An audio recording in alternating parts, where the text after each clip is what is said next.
What's going on, beautiful people? Welcome back, man, to another episode of Respect the Game podcast. This has been, I don't know, a long Season time three. coming. I ain't seen you in a while, boy. Where you been? Oh man, nah. Fresh off vacation, taking a long overdue break, man. Just in time for the NFL season to kick off. College football is already amongst us. But yeah, man, we are back at full strength, rejuvenated, and ready to crank out these episodes week after week after week. Like I say, long overdue break. Definitely had to take it. So appreciate all y'all out there who have bared with us and who are back for some great content. My name is Edward, named after Trillo G, that being my pops. Shout out to my mother, my grandmother for helping raise me too. Make sure you go follow at EMAC Stats for all your up to date high school, collegiate, and pro sports coverage. Will not disappoint. We'll keep you up to date on all that is going on in the beautiful, illustrious sports world. But like I said, we're at full strength. So who am I without my brethren? Um, as Deion Sanders would have said, you are him. But none other than Shine Hard Izzo, Big Brother Iron Man tapping in that Shine Hard Izzo. Brought to you by a soon coming segment, Shine Hard Surgical Picks. Coming to a digital wallet and hopefully platform near you pretty soon, man. Let's go. Yo, it is the host with the most that blows the most smoke, Black Peace, the rap plug, the hip hop plug, formerly known as Rostadamus. Be sure to go check out Talkin Smoke, still in rotation on Apple Podcasts, Spotify, anywhere you get your dope podcast from. Man, let's get it. Let's go.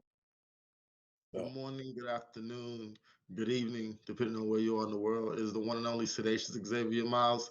And on behalf of me and my gang, I just want to say thank you so much for tuning in and rocking with us and giving us a little time and being patient with us in the break. We promise to bring you that hard content like always. Take it away, bro.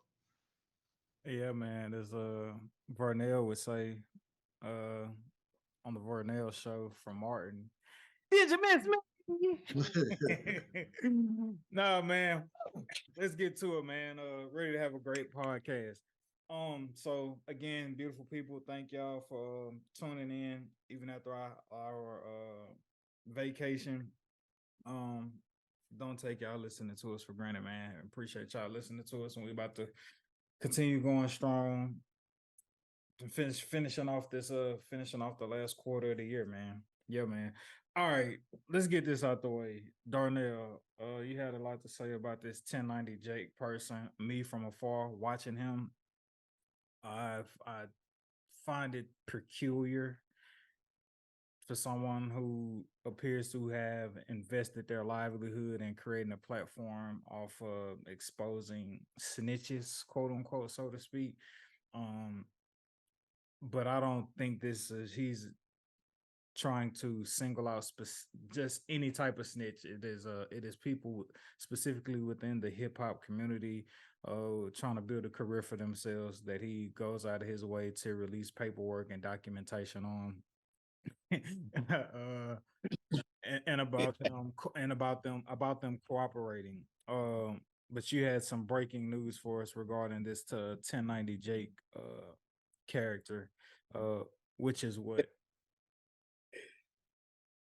Yeah, 1090 Jake, the Florida personality, originally from Boston. Um, Known Wow, he for, like really you from said, Boston? He looked like yeah, somebody from Boston. He looked yeah, like a you can talented.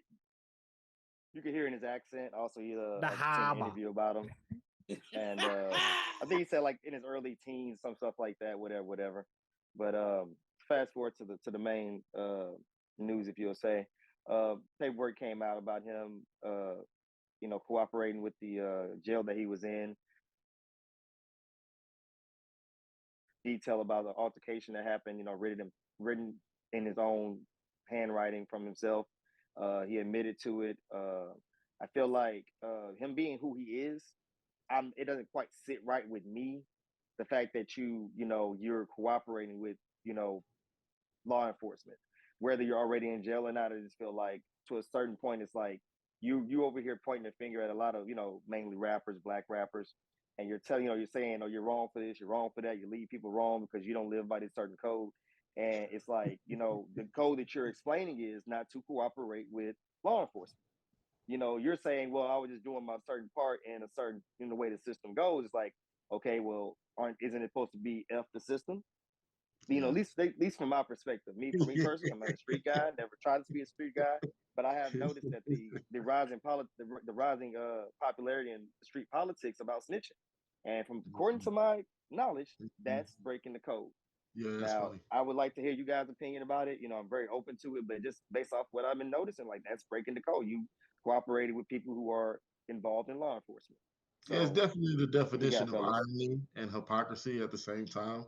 I mean, how could you make somewhat of a living, I'm guessing, off of exposing people who snitch when you indeed yourself are a snitch? It's just that's just what it is. And I didn't know you didn't before the show we prepped. You didn't bring up that whole he wrote a statement ish. Now it's one thing if you like Sean Hart said earlier when we was in prep. It's one thing to be restating what happened, some facts. What I'm saying, you telling the story. I was in the cell. Da da da da da. That's one thing. But for you to write down a statement being like, "Hey, this is what happened," like that right there is paperwork. When there's paperwork involved, come on.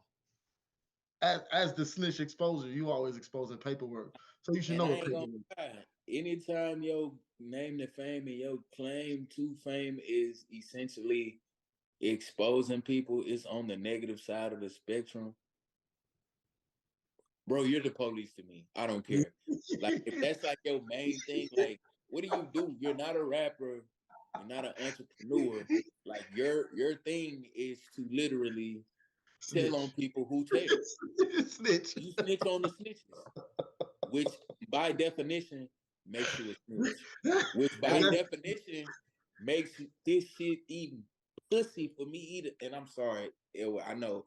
First thing I got excited. I know. But that just rubs me wrong. Because it's like the fame question that people used to ask Kim Kardashian early on in your career. What exactly do you do?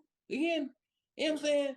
Now, obviously, please don't come for me in the comments. Kim Kardashian is a well-established billionaire with multiple businesses. I get it. I'm just saying, it's starting off, Extraordinary marketer. man, that's all I'm saying. So, this little 1090 Jake dude, just another culture vulture. As far as I'm concerned, you a branch off from Vlad, and Yeah, it's funny that you say that, bro, because it's like my go my before we bad, go even Dacious. no, you good, bro. Just real quick, before we even get to the whole situation of what happened in jail, bro, what do you do again? Well, actually, I'll tell you what he actually used to do, and this is what kind of makes me feel kind of negative about it. 'Cause at one point, I was like, I didn't support it, but I understood it, and then the more I learned about him, I was just like, this is kind of snakish.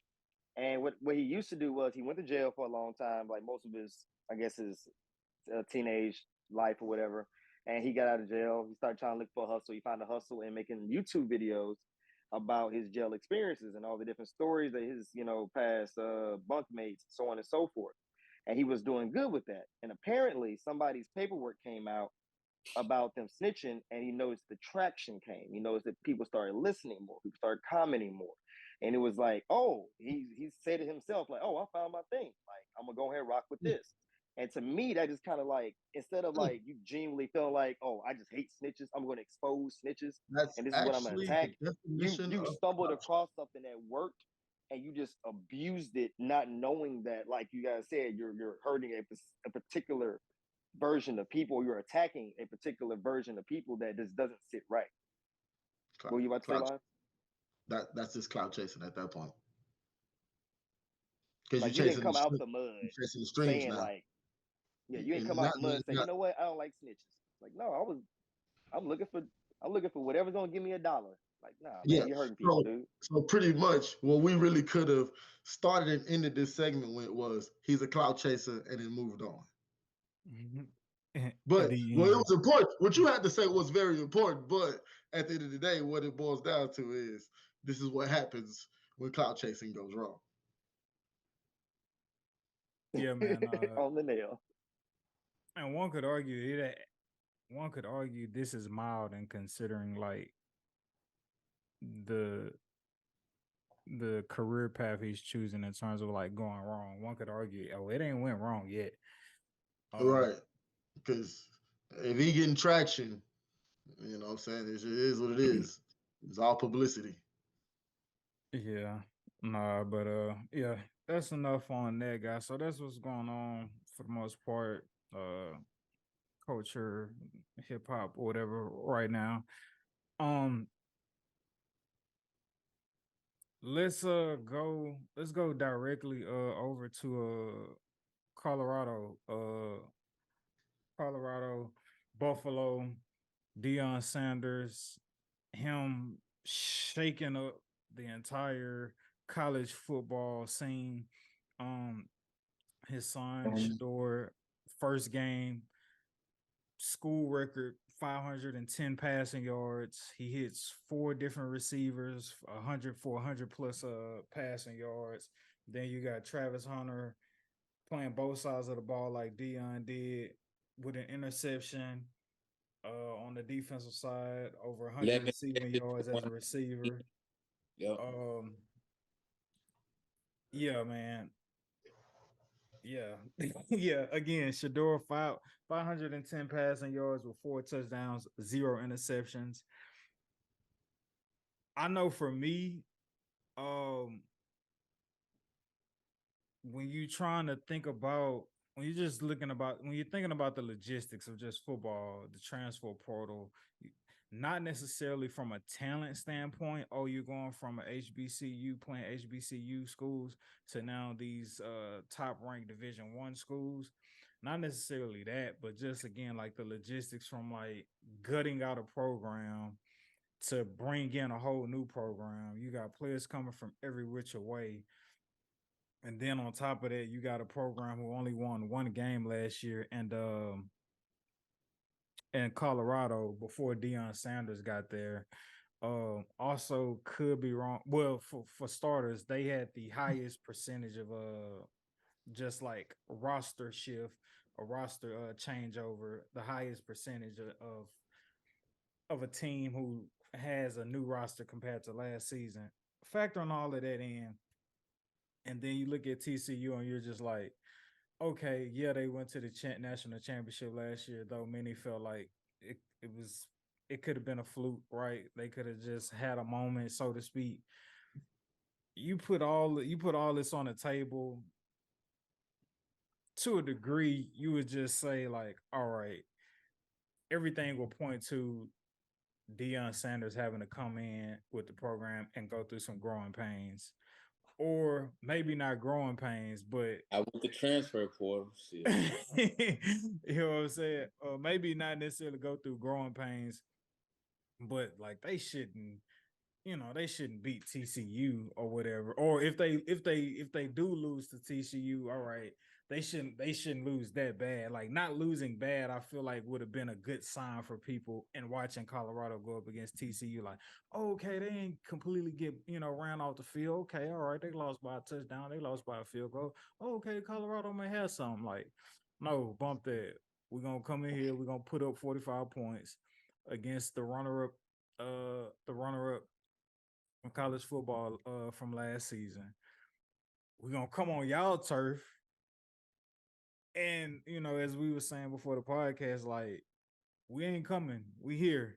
Like we are here. We are here. We are here. We are here. What was y'all's biggest takeaways from that Colorado TCU game this past weekend? I feel like God couldn't have drew it up better, and because I'm a believer, I'm gonna just say God did. Because if you could have scripted an opening day game for Colorado and Deion to perform, you probably wouldn't have even scripted it that well because that's his storybook, right? You have a shootout, you have the entertainment factor, it's compelling, setting up, keeps you on the edge of your seat. It's a roller coaster, it's a back and forth game. Came down to which quarterback at the ball last and who can make a stop. And I like what Shador answered in his post game interview, saying that hey, just a HBCU kid, not so bad for HB. You know what I mean? And it's like, and I think he said something along the lines of, and I'm paraphrasing now. It's like, man, I had the best game of my life today, right? Who would have thought, right? Little league, high school, college, and I get on the biggest stage, right? Essentially, and I have my best game ever. And now, a program that was projected for 3 wins. I think Paul Feinberg said it on ESPN yesterday morning. Hell, they may get 3 wins in the first month of September. Yes, Lord.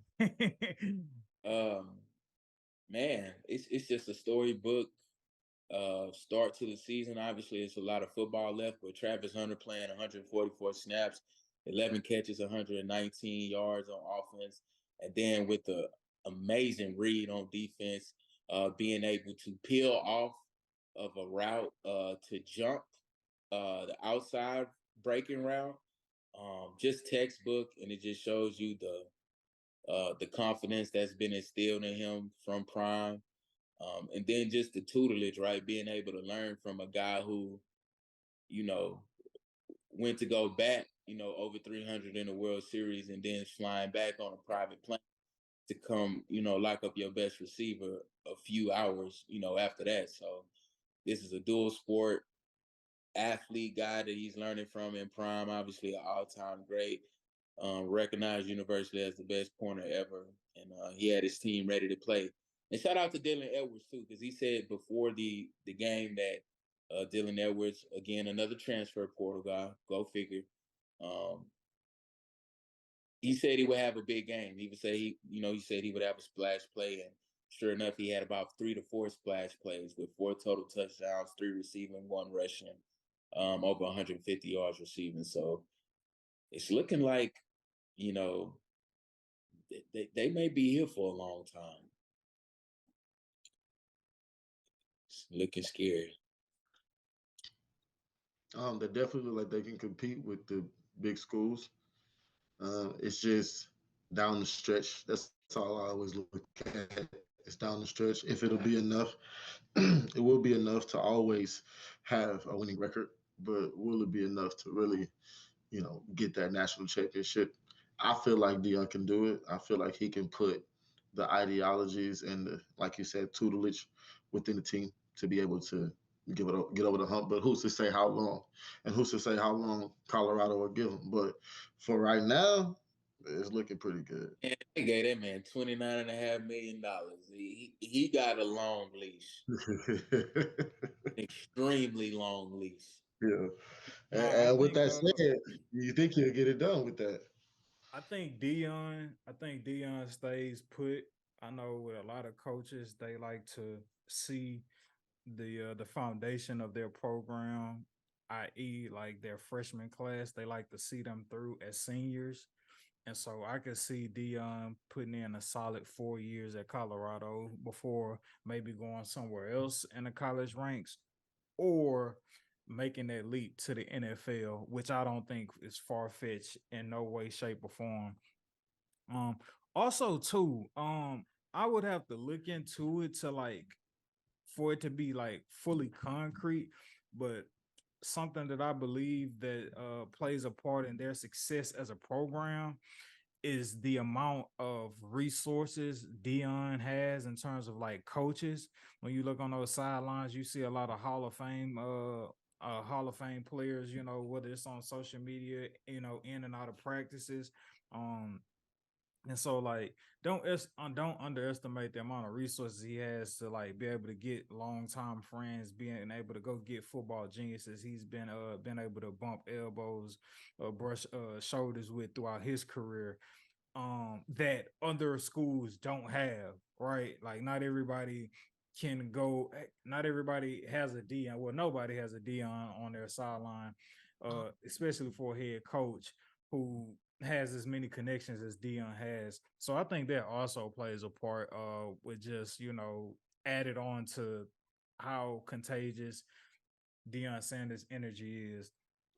Yeah, and also going back to Shador, I was watching, like, I know his line was at 220, and I was just like, man, I don't, like, show me so, man. Like, just show me so I can believe. Like, I don't know what to expect. This is the first game. Like, I don't know what to expect Boys could either be going way. over 300 plus every game. I'm just saying. I'm like, that's what I see. I mean, You say that again, he should be going over 300 plus easy every game, and that bro. he threw One, for no, I was bro. gonna say he don't force nothing. That was just what I was about to say. If you watch that game from start to finish, that was not I'm heaving passes downfield. I'm gunning for 500. That was I'm literally just gonna take what the defense gives me, I'm and gonna I'm gonna get the slice and ball to my dice playmaker y'all. early. I'm gonna be accurate down down the football field when I need to be, and I'm gonna take shots when they're there. But if they're not there, I'm gonna check down to our dynamic running back. I'm gonna hit a crosser, in the flat. I'm gonna hit, somebody over the middle, for an intermediate gain.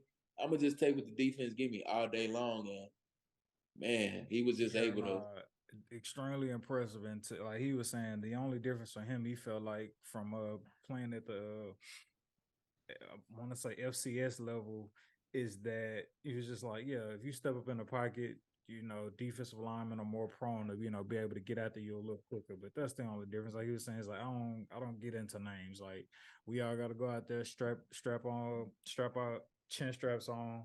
Not everybody on the field is a first round draft pick. Shout out to our boy Christian Coach Johnson. He wanted to be put on record saying Shador is the first round quarterback, first round draft pick. So shout out to Coach for That's not exactly news because if we got to it earlier later on, I definitely if we just had a mock draft, I definitely have him going first round too. You can't not pass him. yeah, with especially with what he's shown. And real quick, just to like show their schedule, we're talking about Paul He gets Feinbaum talking about they should freaking. win 3 in the month of September. In the month of September.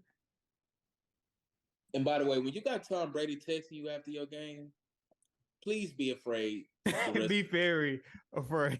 They got Brady on speed dial, and yes, he transferred to in the summer.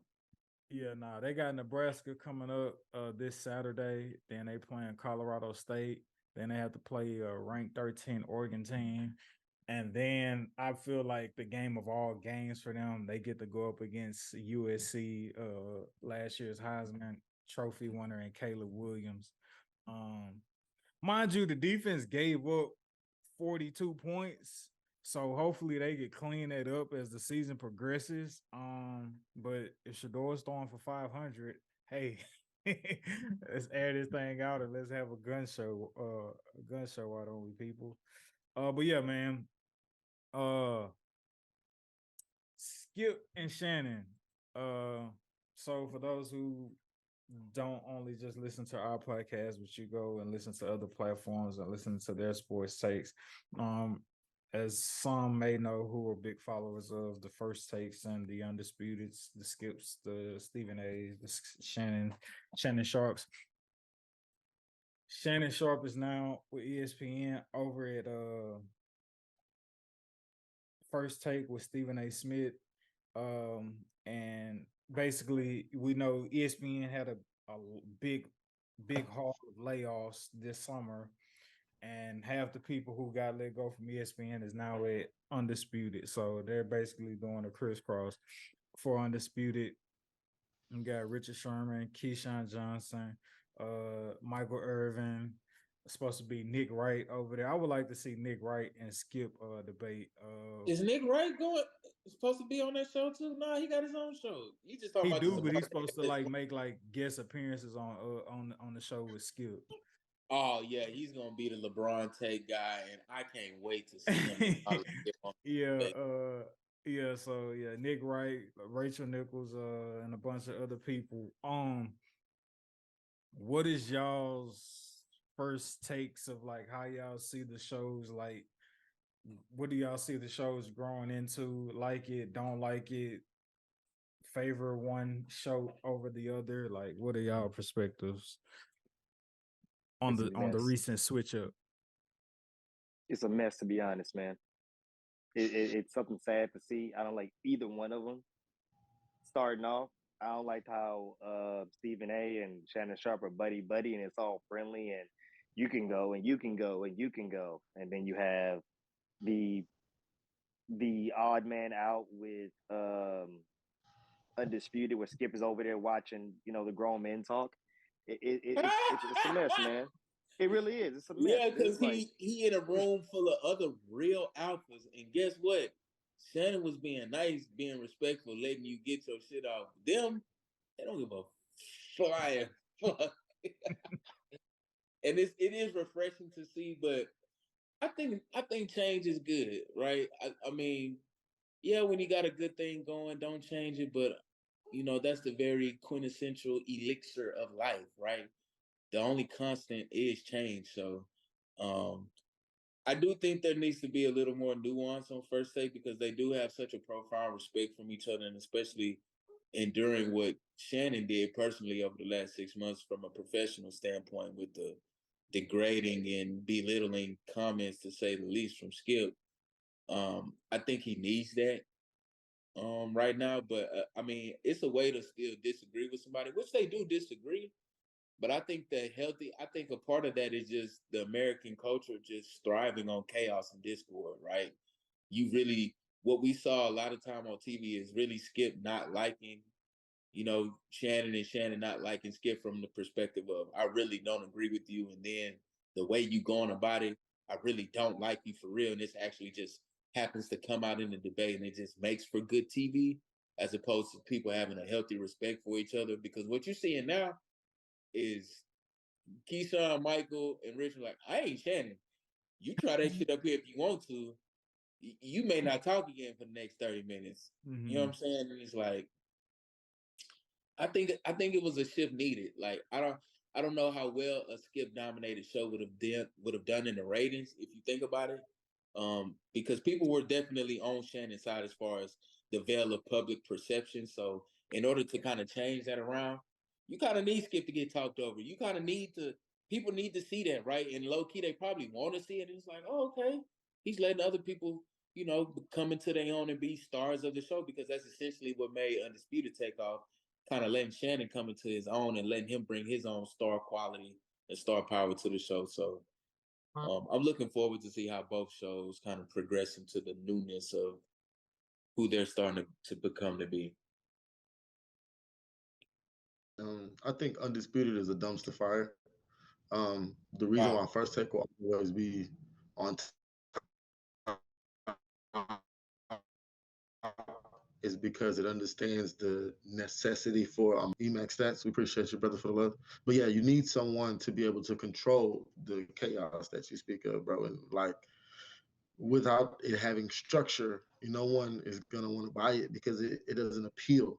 And so what ends up happening is you have a barbershop conversation at a desk, and you got one guy over there trying to get a word in, and they don't say it, but with their speech and how they talk over him, it's like, well, nigga, shut the, you know what I'm saying? So with First Take, Stephen A, his it's always somebody bringing him down to let others speak, like the Dan Orlovsky's or the Swag Gurus and all the other people that they bring on there.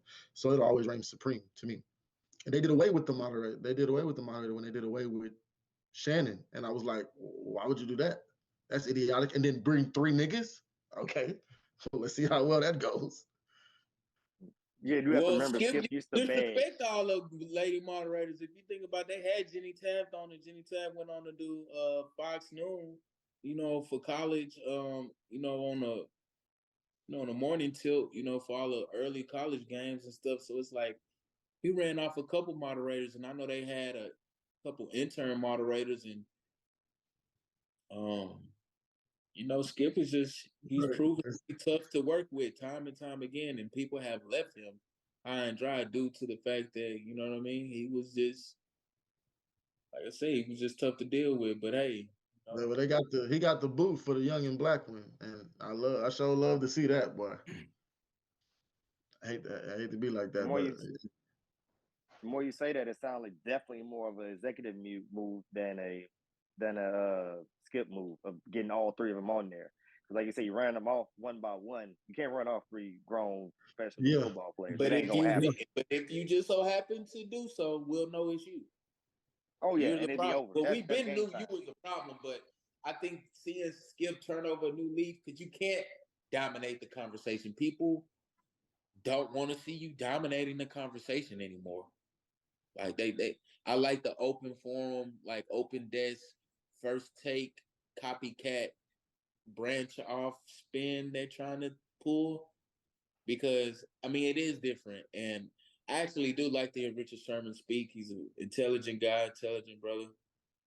Knows football, obviously, played it at the highest of levels, champion, all pro, one of the best cornerbacks of his decade, his generation. So, and then you got Keyshawn Johnson, Super Bowl champion, perennial wide out, obviously not a Hall of Famer, but damn good receiver in his own right. Um, you just got a lot of personalities on there that I did respect at ESPN, and now it just seems as though Skip was like, hey, one man's trash is another man's treasure. I'll take Rachel Nichols, Keyshawn, Richard, and Michael for 200, Alex, and we'll make. It kind of was a reach to me too to see Richard Sherman and Skip Bayless on the same show. I mean, I'm like, but they're not like focusing on the fact that like the marketing isn't, hey, these guys hated each other and now they're gonna The love each other. marketing was that though. If you saw the introduction show, they actually the very first episode, yeah. The But I very heard first episode. Skip say something about this guy hated my guts and now he's my partner, and I'm like, that's it. Okay, all Nah, right. they went into deep explanation about it though. Like, Okay, yeah, I they missed got that part. I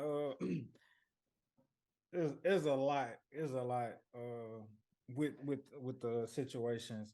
So like it's interesting because as far as I know, us growing up, like, going back to, the eras of the Stuart Scotts and Cole Peace and so forth. And back when like Pardon the Interruption was like, one of those prom shows and stuff. Like Skip is the grandfather of like the debate topic and talk. And so it's just like, wow, you left what you started to go start it somewhere else. And now this other where you left is thriving as you're trying to like figure out your bearings of like your future, right? Because Shannon still had X amount of whatever years left on his contract. Like he got bought out. Like they had to figure that out because he was just like, yeah, this ain't gonna work no more with him and Skip. And so me personally, Skip already has his podcast that he does. So him just trying to like sit there and talk into a camera when he already does a podcast, I don't think that's gonna go over well in terms of ratings. It's always been about Skip. Skip has always been like, again, like the grandfather, the forefather of the debate. Whether you rooting for him, whether you like him or not, like it's his show. Like he picked Stephen A to come on with him at ESPN. When he left, he picked Shannon Sharp to come with him to Undisputed. So like at the end of the day, it's his show. I don't think Richard, Keyshawn, and Michael Irvin, I don't think they're on that show if Skip don't sign off on it. Because I believe he has that much, pull and the behind the scenes. And so I feel like obviously the board, the debating of sports and stuff like that Skip's livelihood. That's all he's ever known. He's said that, and like, they don't have kids, bro. Like he's chosen not to have kids because like he's been that devoted to what he's done over the years, which is like crazy to me. But to each his own, right? And so when you put that in perspective of like how much what he does means to him, me personally, outside looking in, and I watch it for the entertainment, but I also be like studying and paying attention to just, what's going on, like we're trying to read between the lines of what's not being said. And like I think if Skip could have had Shannon stay, if Shannon didn't want to leave, Skip would have still had Shannon there. It wouldn't have been what we see now. Right. Of course. And so now I feel like Skip is in limbo And like when people's like, oh, he wasn't really talking. Reaching. Okay, he was letting them get their takes off. Like that's kind of different. That's a different side of Skip. Like I don't think that was voluntarily. I think we're seeing Skip in real time try to figure out what the hell What is the going fuck am on. I gonna do now without Shannon? Yeah, I'm like not we're gonna watch watching that that in season. real time. Like what am I going to do? And I hate to so go here. he's Oh, go watching ahead. them go back and forth, and like I know Skip has a busload of notes coming into every take coming in every day, and then when they just go off the handles, like when they walked out or whatever, it's just like how much of this is y'all being performative, trying to like help and boost the ratings, and like again, like Skip is just trying to figure this all out in real time, You know what he's also seeing though? He's like, wow, these guys have personalities too, and he's noticing like the more starts he's giving people, people are gaining traction on their own and gaining steam on their own, and they're using that as a platform to jump and go do whatever opportunities arise from the showcase that they get to do in his presence or on his show or whatever the case may be. Because I, I've definitely foresee that in the future with Richard and especially Richard Sherman. I feel like I think he already has a podcast if I'm not yeah, mistaken. But you want to talk about a way to boost that?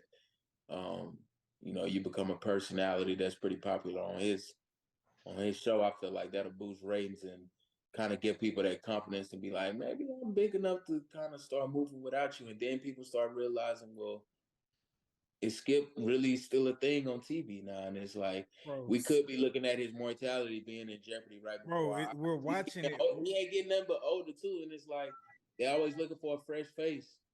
We are watching this in real time live. We're watching this happen to Skip, uh, and I think it's too early. I believe more in the first take setup than I do the undisputed setup, because I think the uniqueness in what Skip and Shannon had, even with Skip and Stephen A, you knew who you were getting every day. So you got to either like love these guys or you got to hate them, whatever the case may have been, because of their consistency. Like you got to just like they were in your household, their household names. Like you got to grow this, relationship with them one way or the other. But when you got three different guys, I think with Skip, like he got Lil Wayne on that, bro. I don't care what Lil Wayne's gonna say about sports. I honestly don't. Like, I don't think nobody really cares what Wayne gonna say about sports, right? Um, and so it's just I'm a like hip with hop guy and I don't care. right, and so with Skips with Undisputed Situation, they've gotten these guys. They got a different crew, I believe, like for Monday, Tuesday, Wednesday, Thursday, and Friday. Now Shannon, he's only supposed to be on first take for Monday and Tuesday for every Monday and Tuesday for the course of the NFL season. But Shannon's personality is so domineering with him and Stephen A. It's just like, oh, I could be invested in like Shannon and Stephen A. Monday and Tuesday, and just have to wait Wednesday through Friday for Shannon to come back. Whereas I don't think that's necessarily. I don't know how much you could invest in like the personalities with Undisputed, because I believe what's going on at ESPN between Shannon and Stephen A. I feel like we can pencil that in to be that's going to be a constant. We can guarantee that we're going to get them two debating each other hour and a half Monday and Tuesday. Maybe Shannon comes in sometimes here or there Wednesday through Friday. I don't know. I feel like though what we seen on screen with Skip and the other guys, though that's what we seen on screen, I don't believe that to be a constant. I still feel like behind the scenes, heads are on fire and they're still trying to figure it out.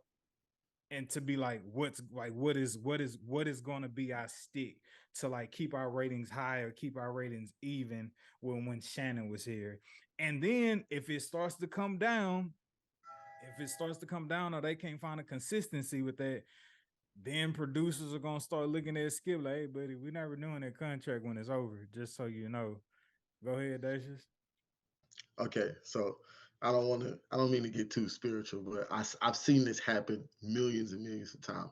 Not with just me, but with other situations with other people. And I want to say this. I want to say that righteousness always wins. No matter how long it takes, righteousness will always win. So I want to go all the way back to and when it was Skip and Stephen A. and everything was good. I mean, like you didn't have to break that formula. That formula was going to keep duplicating and keep duplicating, right? But what happens is you have Skip now upset and jealous because you got the young Black Thundercat, and everybody's starting to where everybody was really loving you because you were profound and you seem knowledgeable. Now this young loud Thundercat, he's profound and also found a way to sound profound and knowledgeable as well. We are kind of you got to kind of share our fandom now. So you get jealous, you get upset, right? And so you say, okay, I can go over here to Fox, and Fox is gonna pay me XYZ, and I ain't got to deal with this young Thundercat. I can actually choose whatever young Thundercat is gonna be coming up against me, right? But righteousness always wins, right? The fact that that jealousy and that envy and all that had to come with you over to Fox as well, Shannon Sharp got to see who you really were, not just behind the scenes, professionally, out in the camera. You told me I wasn't shit. Like I wasn't as good of a tight end as Tom Brady was a quarterback. Like, and you ain't never played the game. Like that type of character of you started to show its ugly head, and now you sit in a situation where you're drowning. You do whatever you can to get these ratings in. But guess what the young Thundercat over here doing? The young Thundercat is finna now be blessed by that Thundercat that you chose. That was the one that you chose to try to hide who you really were for real, what was really going on. And that's just the we like you said, Emax Stats, we're seeing it live. We're seeing it all play out live because righteousness always wins, bro. And some may see, man, that's a little bit too deep and all that. But bro, once that situation didn't go well with Stephen A. and Skip, I started to watch Skip Bayless's character. Why? Because he's a Cowboy fan. I was a fan of him. But then he started like literally like, I'm gonna hate on LeBron no matter what. And so I'm like, okay, now I gotta back up now. Now I gotta look at this man. After Cowboy fan stuff, I gotta really look at this man and see. And I've been paying attention from him leaving First Take all the way up to Fox to where he is now. And I'm like, that's what your punk ass get. Uh, my closing statements on Skip and Shannon is more on the business side of how Shannon is now uh just use his platform in terms of him having his own independence of his podcast Club Shay Shay. So he starts Club Shay Shay over at Fox Sports, right? Obviously at the time when he's with Fox Sports, he's considered the a competitor, the opposition in comparison to ESPN. So he starts Club Shay Shay. Obviously a really good podcast. Shannon's a really good interviewer. Then he leaves. Now he's gone from Fox Sports, and it's like, oh dang, like what is he gonna do with his platform, and what is he gonna do with the podcast, right? So he then takes the podcast and signs into a partnership with with the Volume Network, which is owned by Kyle Colin Cowherd. Has the Draymond Green podcast, has the Richard Sherman podcast, and the Volume Network is promoted on Fox Sports and all of its all the shows that it has under its umbrella. But now Shannon is over on ESPN, the worldwide leader in sports, where he also gets to promote his Club Shay Shay podcast. And so he's like the synergy in which he's placed himself within to be able to be marketed and promoted My on business. both juggernaut sports conglomerates. Uh it's just marvelous. That's just something I paid attention to in people. I was like, oh wow, he's like getting his cake and eating it too. Yeah. Uh, And they finna buy me out on Fox. you know, so yeah, but yeah, that's just on the business side of things of what's going on with with Shannon, with him switching over to ESPN. I thought that was pretty interesting. But yeah, man. To close out the show, football NFL season is here, beautiful people. Um, it is a great time. If you haven't already, if you hadn't, I don't know how I would say it, but it is a great time for you to indulge in the world of sports betting. I would say, football was very fruitful to me last year. Had I known what I know now, I probably would have made so much more money. But I did decent last year. We're gonna make it this year. um, fellas, what is, I don't know, just like what stands out to you? What are y'all paying attention to? What do y'all care about for this upcoming season? Who do y'all believe in? Who do y'all not believe in? Just like, what does y'all mind go when y'all think about this upcoming football season? Texans. Well, I say this for breaking Progress. news. Christian Wood just went to the Lakers on a 2-year deal. That could serve to be very promising. Want to say fuck you to everybody in the West. I know I'm crazy. Yeah, but I did it. But that ain't got nothing to do with nothing but my Lakers, man. We here for sure. But I'm looking forward to a lot of green beans, man. A lot of greened out goblins. A lot of lime green slates. I don't really like to update the prize picks, but it's a beautiful segue into Shine Hard Surgical Picks, man. If you're looking for something to ride with um, for the upcoming season, the season opener, September 7th, I know we have the Chiefs on Thursday Night Football, and then you have then the Sunday and Monday opening up into the rest of the games for the season. A prop I really like. This should be a trend throughout the season. The Jets are going up against the Bills, man. Garrett Wilson coming off Offensive Rookie of the Year. He'll be the number one receiver on the Jets. He will, and I'm just guaranteeing this now. He will lead the Jets in targets. Aaron Rodgers will give him that Devontae Adams treatment from 2017 all the way up until 2021. I think Devontae Adams averaged something around like 160 something targets, about 110 catches and 1,500 receiving yards with 14 touchdowns per year in that span. That was like an all team or first and second team all pro to me. But I like Garrett Wilson over receiving yards. I think they have it on prize pick right now at about 68 and a half.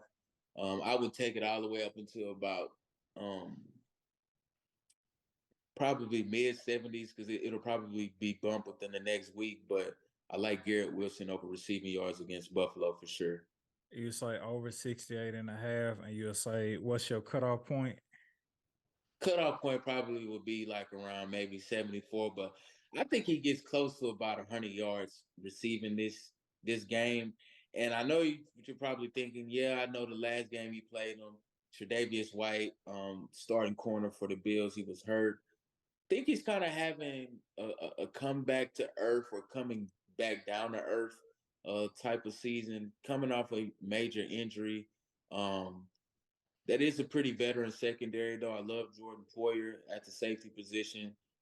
They do have some dogs on the back end there, but like I said, Aaron Rodgers just throwing you the football is extremely different. I think you'll find him early and often. I'm looking for Garrett Wilson to have a breakout game one against a pretty tough divisional opponent in the Buffalo Bills. Ladies and gentlemen, our first lock of the NFL season, getting the podcast back started. You will get a pick every week, presumably every pick. If we don't like nothing, if Sean Hart don't like nothing, we ain't gonna force you to spend your money on nothing just to spend your money or try to bet. But to start off the season, Garrett Wilson over 68 and a half receiving yards, cutoff point around 70, I guess 75 on the nose. And if you would like an alternate to that, I don't know if they have it on here yet, and I don't know if they'll have it for the start of the season. They probably won't. Prize Picks tends to add this prop category later on in the season as the games become thinner and few far in between. when they start adding targets on there, I would definitely be scoping Garrett Wilson on targets because, like I said, Aaron Rodgers having a round one type of talent. Keep in mind, throughout the entirety and longevity of his career, Aaron Rodgers has yet to have a round one drafted receiver to throw to. Do with that what you will. Yes, he's had Devontae Adams, and Devontae Adams is all world. We know that. But I would definitely be looking if they added Garrett Wilson over targets, whatever that projection may be. If it's at 9.5, if it's at 10, I'm taking it. He should average around 12 to 13 targets a game. That's just how important and special of a talent he is, and I think Aaron Rodgers will get the most out of him. Yeah, man. Yeah, for targets. Yeah, I don't know. I thought that was like year round or like from the start. I didn't know that was later in the season. I didn't Yeah, pay attention to it last year, I guess. I'm on to them, man. They typically like to do it ramping up into the playoffs when it's not a lot of teams to bet on. So you'll start seeing it late season additions to the prop board. They'll start adding targets on there. You know how it goes though. They scrub them the closer you get to game time, so you catch them early. You Yeah, know, man. I would say so I came across this interesting stat before the podcast last year in the 2022 preseason. Starting quarterbacks of week one who didn't play at all in the preseason. Last year they were 1-6 against the team that they were going up against, or up against a team who starting quarterback did play in the preseason. I hope that makes sense. So the quarterback didn't play in the preseason last year. He had a rough outing to start off week one. And they were 1-6 in terms of winning straight up and against the spread. So taking that information and applying it to this year, quarterbacks starting week one who didn't play at all in the preseason, we have Jalen Hurts, we have Jared Goff, we have Joe Burrow, we have Matthew Stafford, we have Justin Herbert, we have Dak Prescott, we have Kirk Cousins, and we have Lamar Jackson. So those 8 quarterbacks did not play at all in the preseason, but will be starting week one. So do with that information as you will. I have somebody that I have some props that I was looking at that I feel like that stat kind of confirms. Go ahead and take them and live with the results. But no, with the picks though, we'll make sure we'll put out Sean Hart's picks on Garrett Wilson. We'll put out a graphic for that, and we'll make sure we attach Sean Hart Izzo's promo code so y'all can use it if you decide to sign up for Prize Picks and show Sean Hart Izzo some love. Yeah. Garrett Wilson right now, as we do the podcast, I could have sworn Prize Picks is listening to the podcast.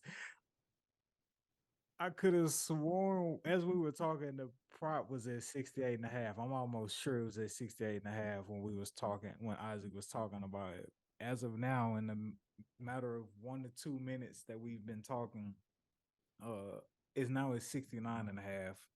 And remember, Isaac said cutoff is at 75 on the nose, 74.5. So Prospects is definitely listening. They definitely own to us, y'all. So I'm gonna just let you know if I have something loaded in my cart too long, Prize Picks will bump my stuff. So I'm definitely a marked account. What we call that in the gambling community is when you typically beat the books a lot, they have marker accounts to where if they see certain trends and people picking certain things, they're more aligned to sway the line one way or the other in favor of where everybody's leaning. So I definitely know a guy, shout out to Sriracha, a guy who I mess with for picks in the caper gambling community. And as soon as that guy drops picks, they are bumped within 5 to 10 minutes. So yeah, man. It's real out here. Super real. Yeah, Yeah, nah. I'm looking to see if Dak keep his job. Oh, bro, he ain't gonna lose it to Trey Trigger Lance. Day, Trey. How soon, I'm not talking Sedacious, about do the you Trey think? Lance. I'm talking about. I'm looking to see the outing that he puts up, and see what we do with that from there. Where? He's not gonna play. Oh, you talking about Dak? My fault. I thought you talking about Trey. I'm like, Yeah, yeah. Because I Hey, I mean, play against the Giants. that ain't nothing. all right, Mister Ain't nothing. Let that boy Daniel Jones come out there and outdo Dak. No. He's got a lock down there. Right? You saying it like it can't happen, and hey, Oh, man. Uh-uh. yeah, Sedacious doesn't get stressed off of much on the podcast, but the Cowboys is an indefinite something oh, he's going to that get stressed. is by the end of this year, brother. Yo, I also too, Sedacious, in the spirit of talking about the NFL season coming up, I definitely want to I want to pick a bone with you, bro, and ask you like, why do you have such lack of respect for defenses in fantasy football? Because they ain't gonna get you that many points when it comes down to it. You can win or lose without them. It just depends. I think Because until the the defenses defense, show. and I realized last year, defense ain't give me no more than 5 points. No, it depends on the type of defense you got. Yeah, but if I feel like I picked a good enough squad to be all right. I think I don't know, bro. I think you selling defense short, bro. I can always go get a defense But week that's 2, not week 3. but see, that's where you wrong at because you think you could just go grab a defense and say you got a defense. It's about having the right defense. There's still some pretty all right defenses still in the pool, I and mean, then they got the Rams defense, and then I know Jalen Ramsey out, but let's say he come back and Nigga, he start. Jalen Ramsey plays for the Dolphins. He's definitely on my defense. Oh, okay. Well, he's shit. definitely with me with I. And, what's his boy? He's like, Aaron. Aaron Was Donald.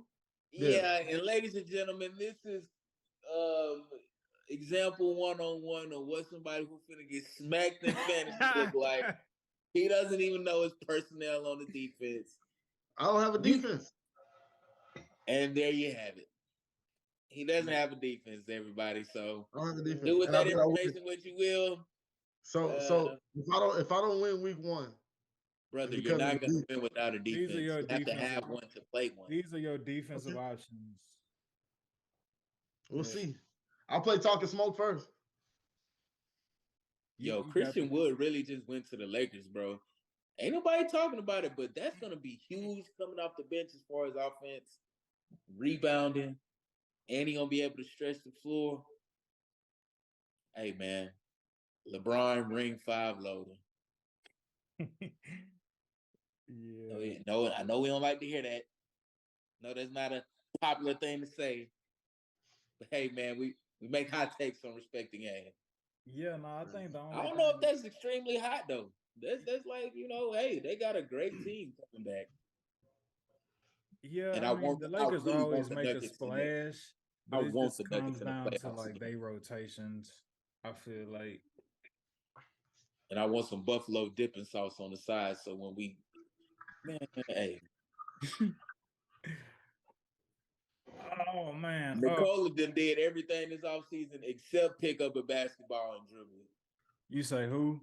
Nikola Jokic did everything this offseason but play basketball. Hey, he about to come out averaging 30 first month. Well, that would piss me off. I ain't gonna lie. See, Jokic about that to would come out really averaging piss me 30. off.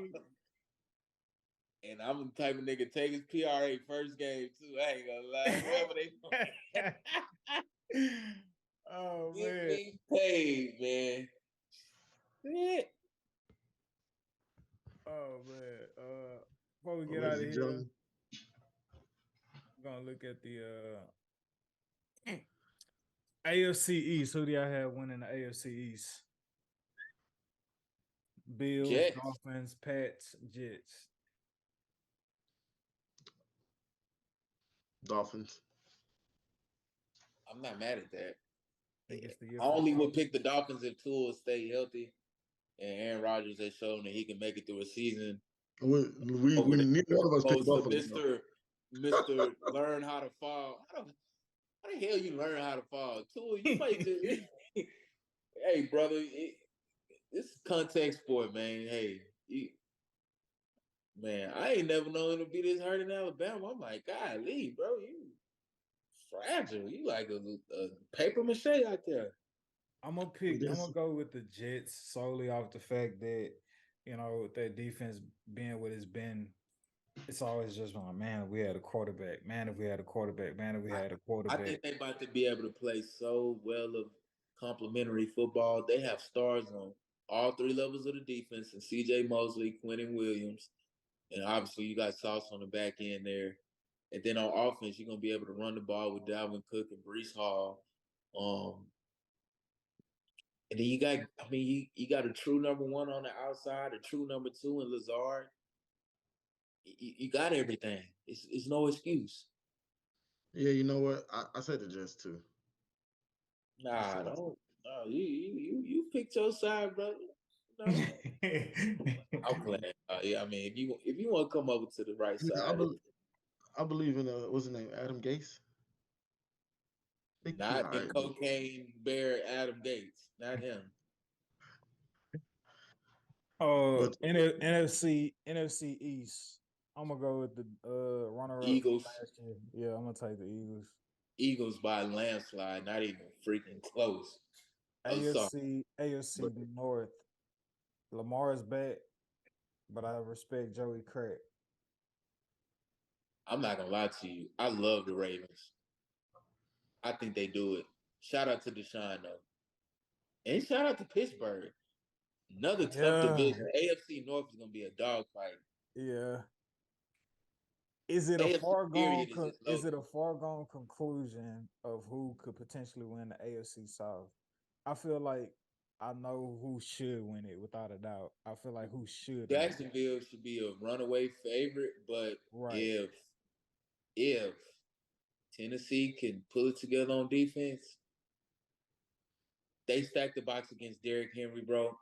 I'm gonna love DeAndre Hopkins to have 12 touchdowns, 1,500 receiving yards, and I'm looking at about 96, 97 catches, bro. But do we believe in Tannehill like that? He's done more with less. You had AJ. No, I'm talking about DeAndre Hopkins has done more with less for quarterbacks. Yeah. Yeah. Should I go down the list of who he's had 1,000-yard seasons with? Because it's some pretty trying names on there. Who was our AJ Brown was over 1,000-yard receiver, which is why he was able to get the big contract with the Eagles, bro. So let's not act like Tannehill, if he ain't got a guy out there, he got Traylon Burks opposite of DeAndre Hopkins still. So they ain't just got nobody out there. They may make some noise. You know what I'm saying? They could make some noise. I don't know. Tannehill, I guess it's like those big games or whatever. Because like I think a lot of us thought about Tannehill, and just tell me if I'm wrong. I feel like a lot of us left Hopkins alone because he's in Tennessee in terms of our fantasy. Not unless somebody picked him up. I did. Oh, you picked him up? Mm-hmm. Okay. Well, good luck to you. But yeah. All right. AFC West.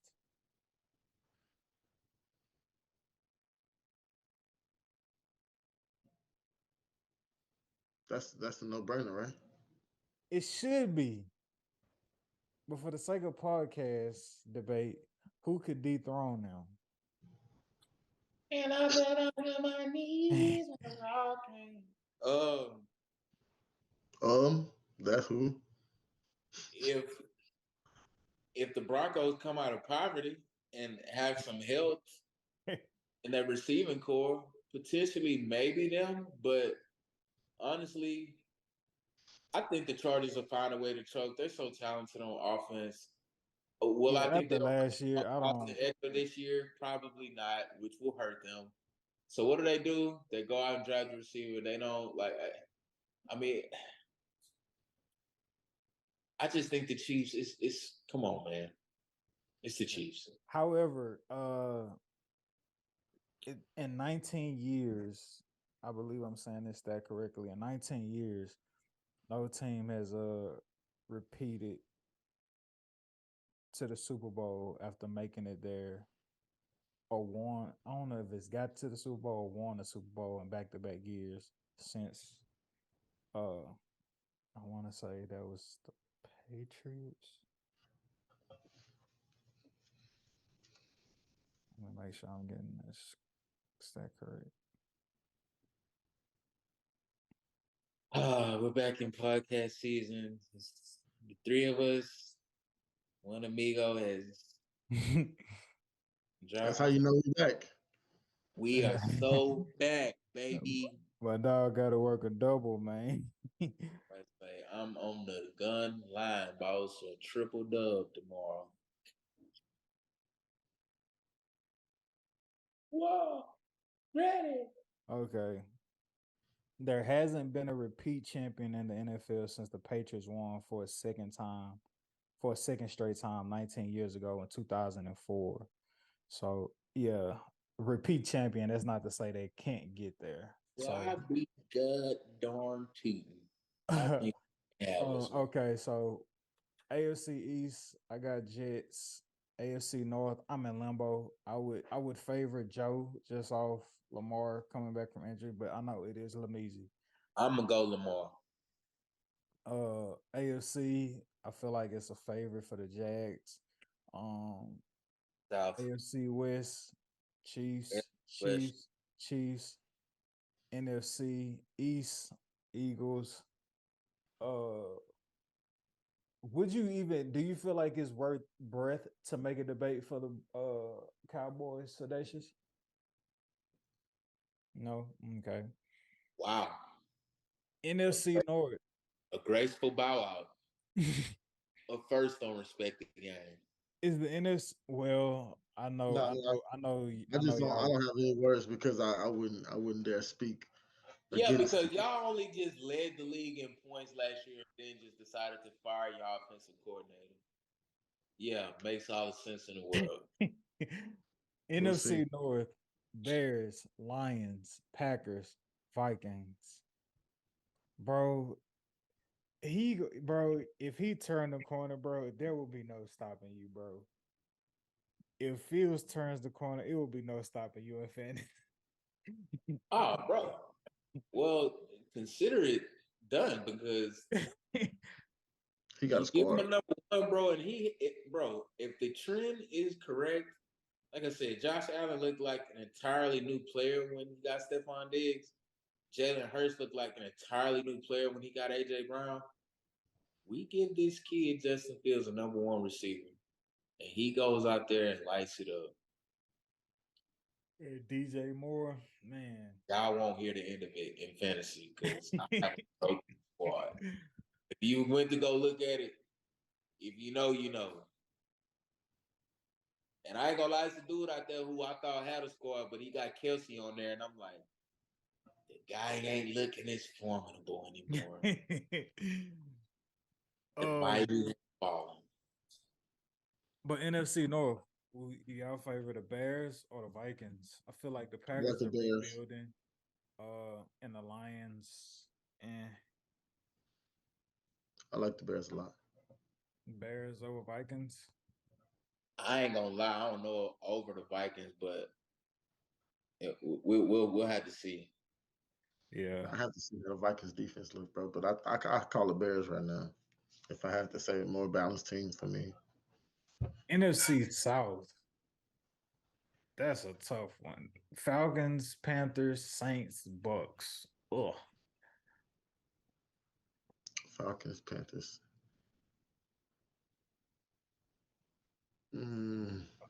Saints. Simply off they having Derek Carr and Michael Thomas, maybe. Being able to run it up out there. Yeah, it'll be interesting to see if Michael Thomas can stay healthy, man. Yeah, I don't have a dog in that NFC South fight. Bucks, they got Baker. Falcons got Ritter. Panthers, number one overall pick, and CJ Stroud. oh No, no, he went to the Texans. yeah, he was the Texans. What's the Caleb? Caleb something? No, not Caleb. Young, Bryce Young. yeah, Bryce Young. Yeah, Panthers got Bryce Young, number one overall pick for the quarterback. And is Jameis the starting quarterback for the Saints? Derek Carr. Derek Carr, brother. Derek Michael Carr. Thomas, breakout year, and he's healthy. You get Michael Thomas, Devontae Adams, and Debo Samuel, and Christian McCaffrey. Yeah, Derek Carr. And Justin Fields. He's the domino, bro. He's the domino. You saying a domino, like, bro, I see it happening right now. Like, yeah. Oh my God, Justin Fields having a breakout year. He already been talked about for Dark Horse for MVP. It's crazy, bro. Man, if Justin Fields do what I think he's supposed to do, good fucking luck. Because NFC West, I feel like the NFC West is like really no debate. I got the Niners. Cardinals, Rams, Seahawks. Cardinals saying fuck Kyler. They trying to tank for Caleb so bad. They already trying to. But the thing is, what you gonna do with Kyler?